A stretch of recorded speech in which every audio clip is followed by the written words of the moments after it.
سبحان اللہ۔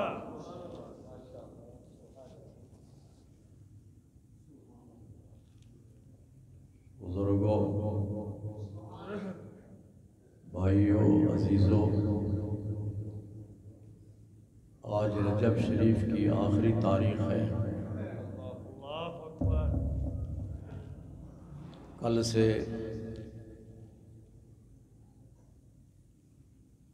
شعبان المعظم کی پہلی تاریخ ہوگی۔ سبحان اللہ۔ 18 مارچ اور 19 مارچ کے درمیانی جو رات ہے وہ شب برات ہے۔ سبحان اللہ۔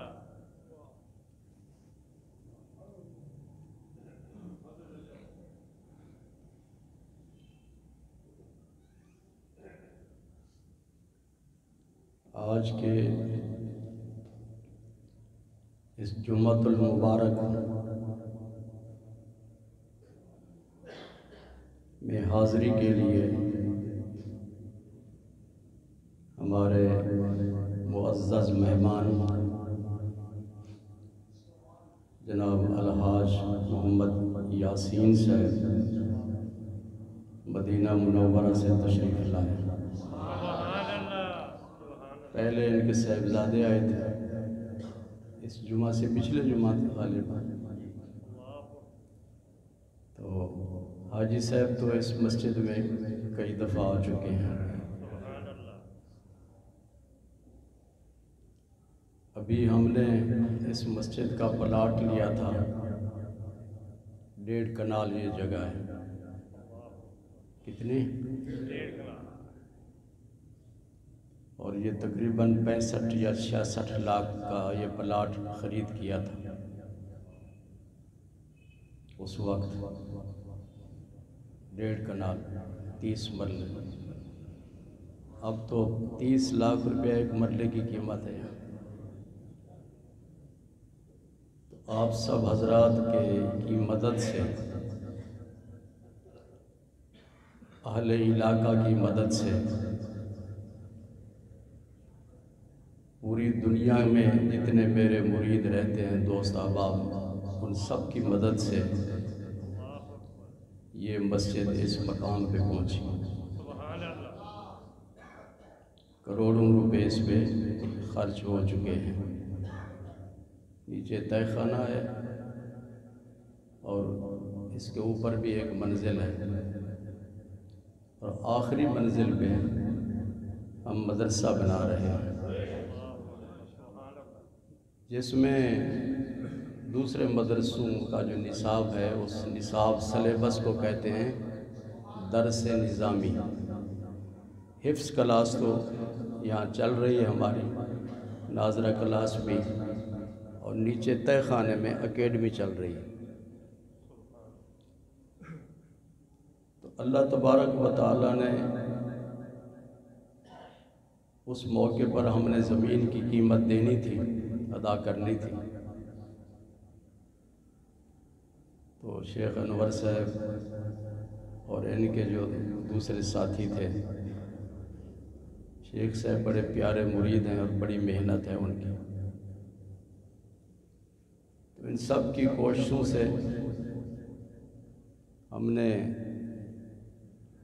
مسجد کی قیمت ادا کی۔ اس کے بعد مسجد کی تعمیر کا مسئلہ تھا، تو یہ حاجی یاسین صاحب اس وقت کولمبو میں رہتے تھے، ان کا گھر کولمبو ہے، میمن ہے، اور ان کی 5 وہاں گارمنٹس فیکٹریاں تھیں،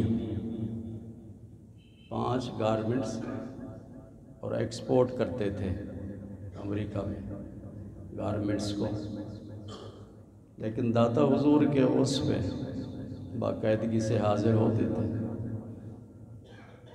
داتا حضور کے عرس کے موقع پہ پھر انہوں نے یہاں وزٹ کیا، تو انہوں نے مسجد کی تعمیر کے لیے 10 لاکھ روپیہ دیا۔ اب بھی مدرسے کی جو تعمیر ہو رہی ہے اس کے لیے انہوں نے 6 لاکھ روپے کا وعدہ کیا ہے، جاتی بھیج دیں گے۔ سبحان اللہ۔ تو انشاءاللہ مدرسہ مکمل ہو جائے گا اور اس کا ثواب ان کے والدین کی، والد اور والدہ کی روح کو پہنچتا رہے گا انشاءاللہ، کیونکہ یہ صدقات جاریہ ہے، اور صدقہ جاریہ کا مطلب یہ ہوتا ہے کہ اس کا ثواب اس دنیا سے رخصت ہونے والے کو مسلسل قبر میں پہنچتا رہتا ہے۔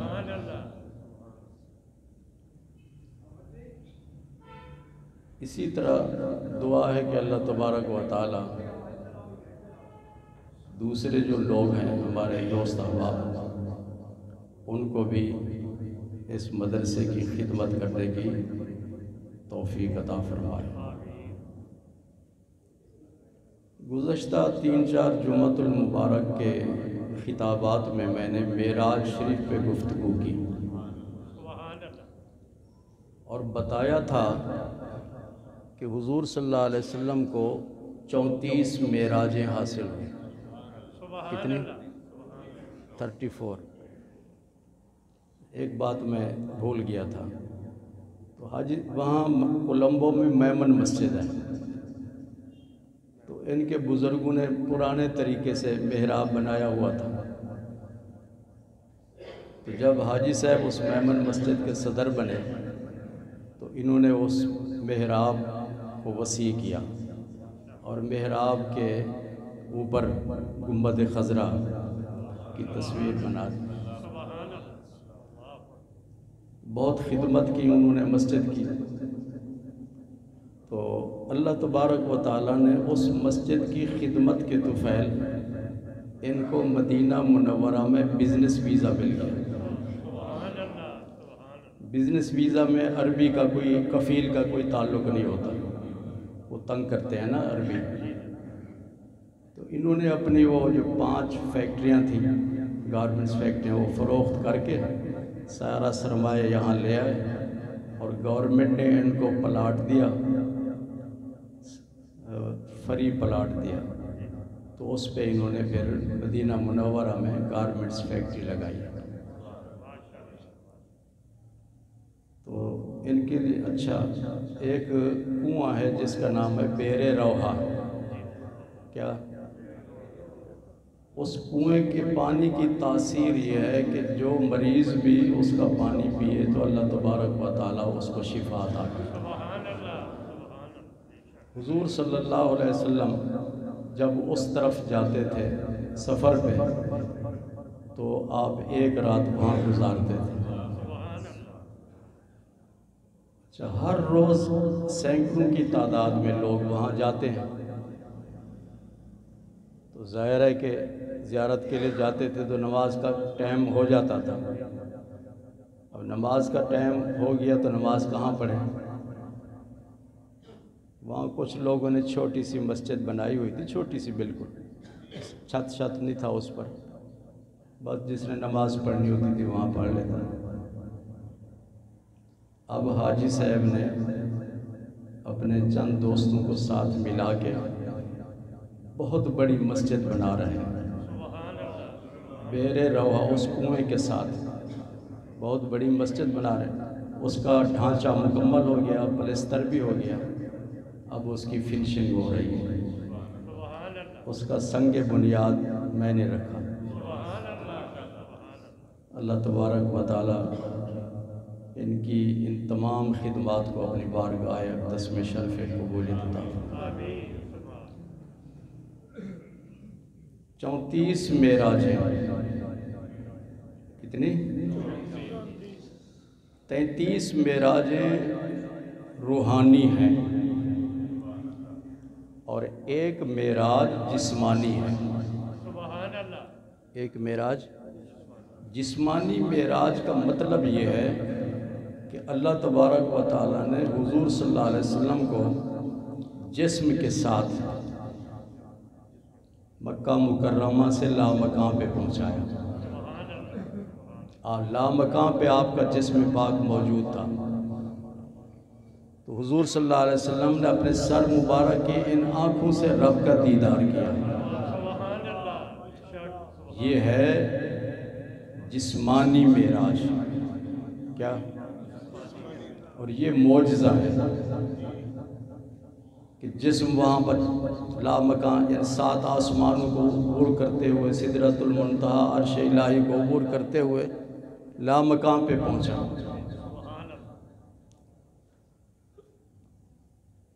تو اللہ تبارک و تعالیٰ نے ارشاد فرمایا آپ میرے پاس آئے ہیں، جو کسی کے پاس جاتا ہے تو تحفہ لے کر جاتا ہے، خالی ہاتھ نہیں جاتا۔ تو آپ میرے پاس کیا تحفہ لے کر آئے؟ جی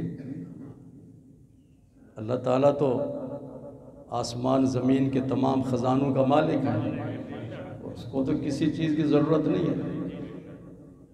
تو اللہ تعالیٰ نے ارشاد فرمایا میرے لیے کیا تحفہ لائے؟ تو حضور صلی اللہ علیہ وسلم نے ارشاد عرض کیا کہ میں ایسی چیز کا تحفہ لایا ہوں خرم، جو آپ کے کسی خزانے میں نہیں ہے۔ وہ چیز آپ کے کسی خزانے میں نہیں ہے۔ تو اللہ تعالیٰ نے ارشاد فرمایا وہ کیا چیز ہے؟ فرمایا عبادت۔ کیا؟ عبادت مانا بندگی۔ اللہ کسی کی عبادت نہیں کرتا کہ کرتا ہے، جی ہم اس کی عبادت کرتے ہیں۔ آسمان زمین کی تمام مخلوق اس کی عبادت کرتی ہے۔ یسبح للہ ما فی السماوات و ما فی الارض، سب چیز اس کی عبادت کرتی ہے، وہ کسی کی عبادت نہیں کرتا۔ تو عبادت اس کے خزانے میں نہیں ہے، عبادت تو ہمارے پاس ہے، اس کے پاس تو نہیں۔ تو آپ نے فرمایا التحیات للہ والصلوات والطیبات، ہم پڑھتے ہیں نا۔ عبادت 3 قسم کی ہوتی ہے۔ ایک عبادت ہوتی ہے جس میں جسم استعمال ہوتا ہے، صرف جسم، جس طرح نماز ہے اور روزہ۔ اور ایک عبادت وہ ہوتی ہے جس میں صرف پیسہ استعمال ہوتا ہے، جسم استعمال نہیں ہوتا، اور وہ ہے زکوٰۃ۔ اور ایک عبادت ایسی ہے جس میں جسم بھی استعمال ہوتا ہے اور پیسہ بھی استعمال ہوتا ہے، اور وہ ہے حج۔ جی تو حضور صلی اللہ علیہ وسلم نے تینوں عبادتوں کا ذکر کیا۔ کیا تحفہ لائے؟ عرض کیا التحیات للہ والصلوات والطیبات۔ تو اللہ تعالیٰ نے بھی پھر 3 تحفے عطا فرمائے۔ سرکار مدینہ صلی اللہ علیہ وسلم کو 3 تحفے عطا فرمائے۔ فرمایا السلام علیکہ، سلام ایھا النبی ورحمت اللہ، اور رحمت، وبرکاتہ اور برکت۔ سلام، رحمت اور برکت، یہ 3 تحفے میں آپ کو عطا کرتا ہوں۔ اس کے بعد اللہ تبارک و تعالیٰ نے جب سرکار واپس آنے لگے تو ارشاد فرمایا اپنی امت کے لیے بھی میری طرف سے تحفہ لے جائیں۔ عرض کیا وہ کیا تحفہ ہے؟ فرمایا 50 نمازیں۔ کتنے؟ 50 نمازوں کا تحفہ لے جائیں۔ حضور صلی اللہ علیہ وسلم لامکان سے واپس آئے، سدرۃ المنتہا پہنچے، وہاں سے پھر 7ویں آسمان۔ کتنے ہیں بھائی؟ 7 ہیں۔ 7ویں آسمان پہ حضرت ابراہیم علیہ السلام موجود ہیں، اور 6ٹھے آسمان پہ حضرت موسیٰ علیہ السلام۔ تو حضرت ابراہیم علیہ السلام 7ویں آسمان پہ تھے۔ تو آپ نے پوچھا آپ اللہ تعالیٰ کے پاس گئے تھے، کیا تحفہ لے کر آئے؟ تو آپ نے فرمایا میں اپنی امت کے لیے 50 نمازوں کا تحفہ لے کر آیا۔ حضور صلی اللہ علیہ وسلم نے جب یہ بات کہی تو حضرت ابراہیم علیہ السلام خاموش ہو گئے۔ کیا اس پر انہوں نے کوئی آرگومنٹ، کوئی تبصرہ وغیرہ نہیں کیا۔ جب حضور صلی اللہ علیہ وسلم وہاں سے چھٹے آسمان پہ آئے، حضرت موسیٰ علیہ السلام سے ملاقات ہوئی، اور حضرت موسیٰ علیہ السلام کا لقب ہے کلیم اللہ۔ کیا؟ طور پہاڑ پہ، یہ مصر میں ہے، تشریف لے جاتے تھے حضرت موسیٰ علیہ السلام، اور اللہ تعالیٰ کے ساتھ ہم کلام ہوتے تھے، اللہ تعالیٰ کے ساتھ گفتگو کرتے تھے، لیکن من ورائے حجاب، پردہ ہوتا تھا۔ آپ کلیم اللہ ہیں، بولو حضرت موسیٰ کیا ہیں؟ کلیم اللہ۔ تو آپ نے پوچھا اللہ تعالیٰ سے کیا تحفہ لے کر آئے؟ تو آپ نے فرمایا 50 نمازوں کا تحفہ لے کر آئے ہوں اپنی امت کے لیے۔ حضرت موسیٰ علیہ السلام نے کہا کہ آپ کی امت 50 نمازیں نہیں پڑھے گی، آپ واپس جائیں، نمازیں معاف کروا کے آئیں۔ تو حضور صلی اللہ علیہ وسلم واپس اللہ تعالیٰ کی بارگاہ میں پہنچے، گنتے جائیں۔ تو اللہ تعالیٰ سے عرض کیا کہ میری امت تو 50 نمازیں نہیں پڑھ سکے گی، تو اللہ تعالیٰ نے 5 نمازیں معاف کی۔ جی خرم، باقی کتنی بچ گئیں؟ جی 45، 45۔ پھر آئے تو حضرت ابراہیم علیہ السلام ملے، تو ان کو بتایا کہ 45 نمازیں فرض ہوئی ہیں، 5 نمازیں اللہ نے معاف کر دیں، آپ خاموش رہیں۔ آپ ابراہیم علیہ السلام خاموش رہے۔ پھر حضرت موسیٰ علیہ السلام کے پاس آئے چھٹے آسمان پر، انہوں نے کہا کہ میرا تجربہ ہے، اس تجربے کی بنیاد پہ میں کہتا ہوں کہ آپ کی امت 45 نمازیں بھی نہیں پڑھے گی، جائیں آپ معاف کروا کے آئیں۔ حضور صلی اللہ علیہ وسلم دوبارہ گئے، پھر اللہ تعالیٰ نے 5 نمازیں معاف کی، باقی کتنی بچ گئیں؟ 40۔ اسی طرح حضور صلی اللہ علیہ وسلم تشریف لاتے رہے، ابراہیم علیہ السلام خاموش ہو جاتے تھے، موسیٰ علیہ السلام بول پڑتے تھے، اور پھر آپ واپس تشریف لے جاتے تھے۔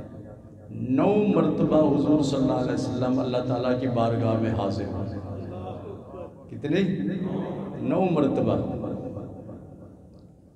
تو باقی کتنی نمازیں بچ گئیں؟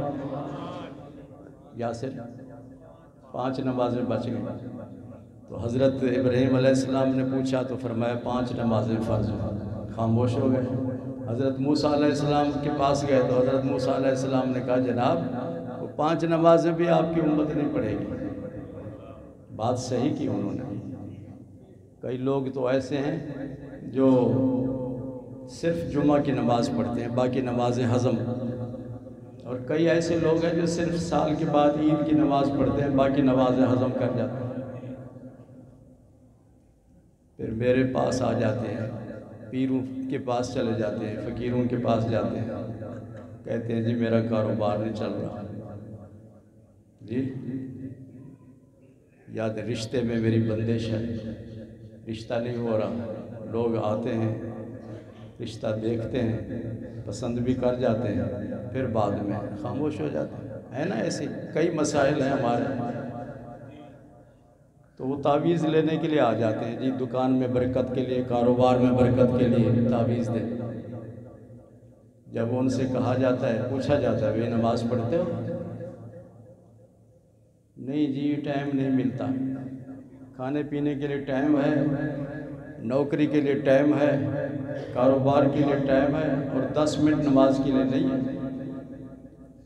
اور یہ بات یاد رکھو، رزق دینے والا اللہ تعالیٰ ہے، واللہ یرزق من یشاء بغیر حساب۔ کون دینے والا ہے رزق؟ اللہ تعالیٰ رزق دینے والا ہے۔ اللہ کو راضی کرو گے تو رزق ملے گا۔ اولاد ماں باپ کو راضی کرے گی تو خرچ ملے گا، پیسے ملیں گے، اور اگر ماں باپ ناراض ہوں گے تو کچھ بھی نہیں ملے گا اس کو۔ یہ تو ایک نظام ہے۔ تو حضرت موسیٰ علیہ السلام نے فرمایا کہ آپ کی امت 5 نمازیں بھی نہیں پڑھے گی، آپ جائیں اللہ تعالیٰ سے معاف کروا کے۔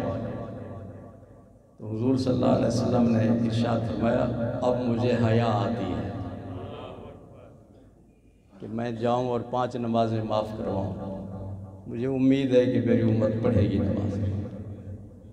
اللہ تعالیٰ نے غیب سے آواز دی، محبوب میں آپ کو خوشخبری دیتا ہوں، آپ کی امت میں سے جو شخص 5 نمازیں پڑھے گا اس کو 50 نمازوں کا ثواب عطا ہوگا. جی آپ سب لوگ مسجد میں بیٹھے ہیں، وعدہ کریں کہ 5 نمازیں باقاعدگی سے پڑھیں، ٹھیک ہے؟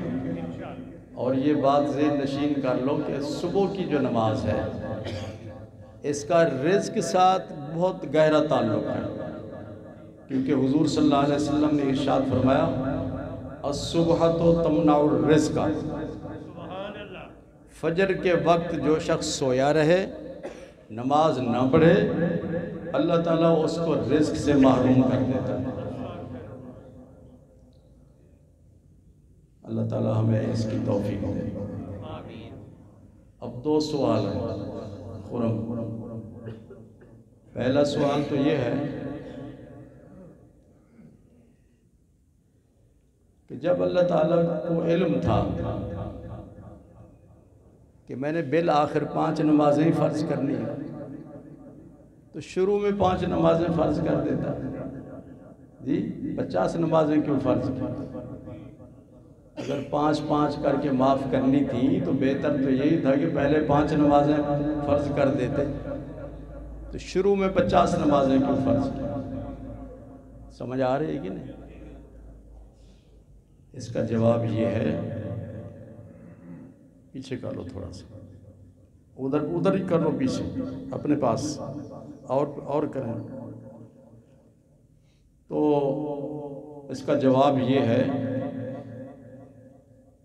کہ اللہ تبارک و تعالی سے گفتگو کرنے کے لیے جب موسیٰ علیہ السلام کوہ طور پر گئے تو عرض کیا یا اللہ تو میرے ساتھ گفتگو تو کر رہا ہے، اپنا دیدار بھی کروا دو. رب آرنی، یا اللہ میں تیرا دیدار کرنا چاہتا ہوں. کوہ طور پہ عرض کیا تو اللہ تعالیٰ نے اس کے جواب میں ارشاد فرمایا لن ترانی، تو ہرگز مجھے نہیں دیکھ سکتا، ہرگز. حضرت موسیٰ علیہ السلام نے ایک دفعہ نہیں 9 مرتبہ، کتنے 9 مرتبہ عرض کی کہ میں تیرا دیدار کرنا چاہتا ہوں. کتنی 9 مرتبہ. اور اللہ تعالیٰ نے حضور صلی اللہ علیہ وسلم کو 9 مرتبہ اپنے پاس بلا کر اپنا دیدار کروا کر موسیٰ علیہ السلام پر حضور صلی اللہ علیہ وسلم کی محبوبیت ظاہر کر کہ یہ چونکہ میرے محبوب ہیں اور اس لیے میں ان کو بار بار اپنا دیدار کروا رہا ہوں. تو اس لیے شروع میں 50 نمازیں فرض کی کہ بار بار میرے پاس آئیں اور میرا دیدار کریں. محبوبیت کا اظہار کرنے کے لیے حضرت موسیٰ علیہ السلام پر اللہ تعالیٰ نے آپ کو بار بار بلایا. دوسرا سوال یہ ہے کہ حضرت ابراہیم علیہ السلام تو ابو الانبیاء ہیں، نبیوں کے باپ ہیں. حضور صلی اللہ علیہ وسلم کے بعد تمام نبیوں سے افضل حضرت ابراہیم علیہ السلام ہیں. تو جب ان کو اطلاع ملی 50 نمازوں کی، جی یا 45 کی یا 40 کی یا 35 کی یا 30 کی، تو وہ خاموش کیوں ہو جاتے تھے؟ حضرت موسیٰ علیہ السلام کی طرح وہ کہہ دیتے کہ جی آپ کی امت نماز نہیں پڑھے گی، جائیں بخشوا کے آئیں. لیکن وہ خاموش رہے. حضرت موسیٰ علیہ السلام بول پڑے. کیوں جی؟ سمجھ آ رہی کہ نہیں؟ تو اس کا جواب یہ ہے کہ حضرت ابراہیم علیہ السلام مقام نیاز پر فائز تھے. کس پہ؟ جو نیاز مند ہوتا ہے نا وہ ہر بات مان لیتا ہے. وہ آج کل کے گستاخ مریدوں کی طرح نہیں، بے ادب اولاد کی طرح نہیں. اولاد بھی نیاز مند ہونی چاہیے، مرید بھی نیاز مند ہونا چاہیے۔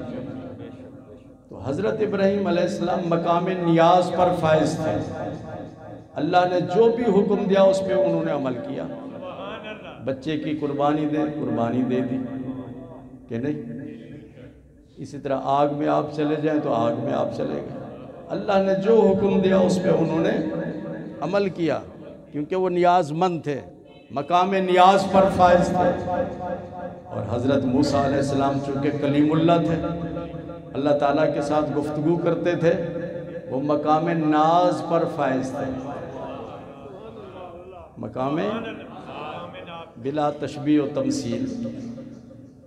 اگر بیٹی اور بیٹا لاڈلا ہوں تو اپنے ماں باپ سے بات منوا لیتے ہیں کہ نہیں؟ تو حضرت موسیٰ علیہ السلام مقام ناز پر تھے، مقام، انہیں پتہ تھا کہ ہم اس طرح کی بات کریں گے تو اللہ تعالیٰ کریم ہے، وہ معاف کر دے گا۔ یاد رکھو یہ بات، یہ نکتہ کہیں سے بھی آپ کو نہیں ملے گا۔ حضرت ابراہیم مقام نیاز پر فائز تھے اور حضرت موسیٰ علیہ السلام مقام ناز پر فائز تھے۔ 5 نمازیں معراج کا تحفہ ہے، معراج کا تحفہ ہے۔ ہر بالغ مسلمان پر 5 نمازیں فرض ہیں۔ میری دعا ہے کہ اللہ تبارک و تعالی ہمیں باقاعدگی کے ساتھ نمازیں پڑھنے کی توفیق عطا فرمائے۔ وآخر دعوانا